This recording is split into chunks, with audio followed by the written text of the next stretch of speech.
In today's Boruto video, I'm proving you that the Jogan and the Tenseigan are like two different sides of the same coin. However, the true Tenseigan hasn't been revealed yet, because I think I have found evidence that both Tonari and Hamura had only 50% of the essence needed to transform a pure Hyuga Byakugan, which I think is different from an Otsutsuki Byakugan, into a true Tenseigan, which I believe is different from the Tenseigan that Hamura and Tonari had. This is a power that even the Otsutsukis shouldn't have, similar to the Jogan, the power of the gods. The other 50% of this essence was passed down by Hagoromo to the Senju clan, then to the Uzumaki clan, and finally to Boruto.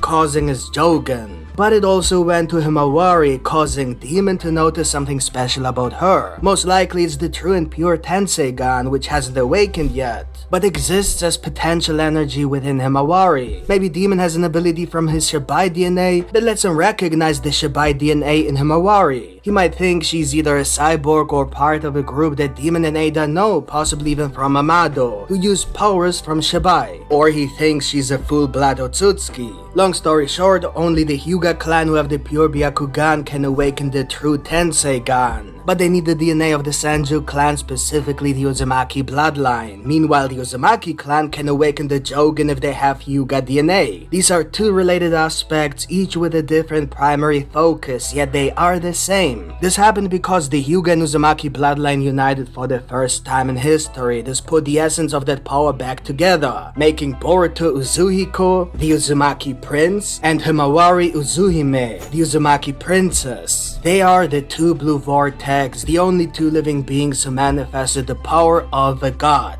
in the mortal dimension. I believe they received this power from the chakra fruit that Kaguya consumed. This fruit has absorbed the godly power of Shabai during his ascension. To fully understand, we need to quickly go over the basic premise, otherwise nothing will make sense. So last time we established that every form of ninjutsu is an attempt to replicate shinjutsu. Because of this, anyone who can use ninjutsu must be somehow related to an Otsutsuki or have received powers that come from an Otsutsuki associated with that specific shinjutsu. This all makes sense given the fact that Kaguya is like the mother of all the shinobi. Her DNA is responsible for the abilities in humanity. But then we found out that this can only be true for a few families that are directly related to Kaguya. These are every family that comes from Hagoromo and Hamura. That means Indra and Ashura, who created the Uchiha, Senju, and Uzumaki clan, and possibly the Kaguya clan. And at least two children from Hamura. I will explain why later in this video. One stayed on Earth and created the Hyuga clan, the other one went with their father Hamura to the moon, where they kept the Otsutsuki clan going. These families show the special abilities from Kaguya, which are often called Keke Genkai. But this didn't explain why people who are not related to Kaguya but receive chakra directly from Hagoromo can use Indra's ninjutsu, which is an attempt to replicate shinjutsu, but they can't use any abilities that come from Kaguya's DNA because they are not blood related.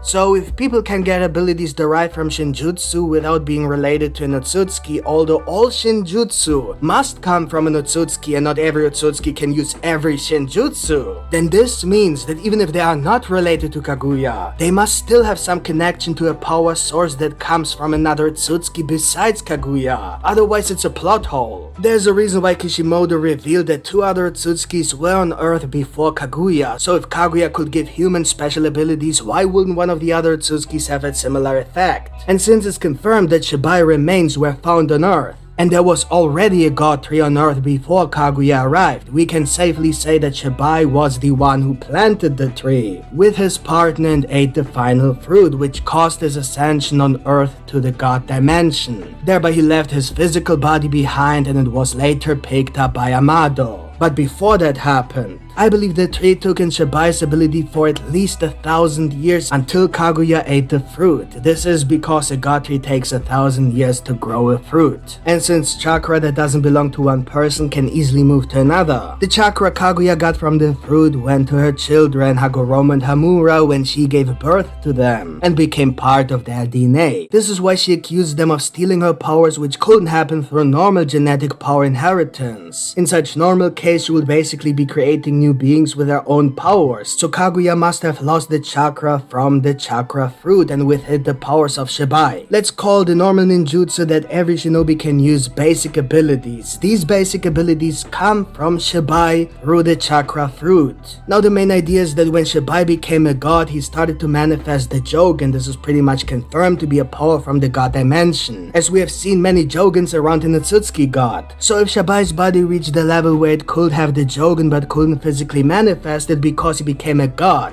it's possible that the energy was easily absorbed by the tree because of its non-physical manifestation. It was just energy. Shabai didn't have time to manifest it. This happened because the energy didn't have a physical form yet, like the other eye abilities of Shabai. That's why Amado only found the powers that had a physical form, which he could then put into his cyborgs. Then later, the essence of the Jogan, because it is different from any other power, didn't choose to go to either Hamura or Hagoromo because they are twins, so it split in two. Both got 50%, which is not enough to manifest the Jogan. I think we can safely assume that the reason Boruto doesn't have the Byakugan is not because his father's DNA is stronger, it's more like that he has the Jogan instead. We know from Kishimoto himself that when two people with different dojutsus have a child, their powers show up in different eyes. So even if Boruto got Naruto's eyes, he should still have at least one Byakugan. But he doesn't, which means that Boruto must really have the Jogan. This could prove that the Jogan has always been part of the combination of Uzumaki and Hyuga DNA. Now let's talk about where the Tenseigan comes from. We know that Hamura's moon family, who are human Utsutsukis, can manifest the Tenseigan if they get the Byakugan from the Hyuga clan. This shows that the Hyuga Byakugan is different from the Otsutsuki Byakugan. It looks like the human moon Otsutsuki clan got their Byakugan from Kaguya's DNA, making it a normal Byakugan, which is why they are the Otsutsuki clan. On the other hand, the Hyuga clan might have got their Byakugan from the source of the chakra fruit that Kaguya ate, and with that from Shabai. So the idea is that Hagoromo and Hamura inherited another unknown dojutsu from Kaguya, in addition to the Rinnegan and the Byakugan, but they couldn't use it. Hagoromo didn't even notice it. However, Hamura, who's extremely underrated compared to Hagoromo, did notice that power inside him. He worked on extracting it and manifesting it as a source of energy in the physical world. He couldn't use it because he inherited his mother's normal Otsutsuki Byakugan, which is not compatible with the Tenseigan. That's why Tonari needed Hyuga eyes. They are the ones, just like the Senju, who received that essence. Everyone thought the Uchiha were the lucky ones, but all in Uzumaki needed were the eyes of a Hyuga. And it seems that all the Hyuga need to awaken whatever that mysterious power might be is the DNA of an Uzumaki. Just like an Uchiha can turn their Sharingan into a Rinnegan with the help of Senju DNA, or like the Otsutsuki can manifest the Tenseigan with Hyuga DNA. Maybe something happens by combining Senju and Hyuga DNA. Maybe the Jogan, maybe the Tenseigan, maybe something completely different. You might have noticed that the Jogan looks exactly like a Byakugan but in a different color and shade.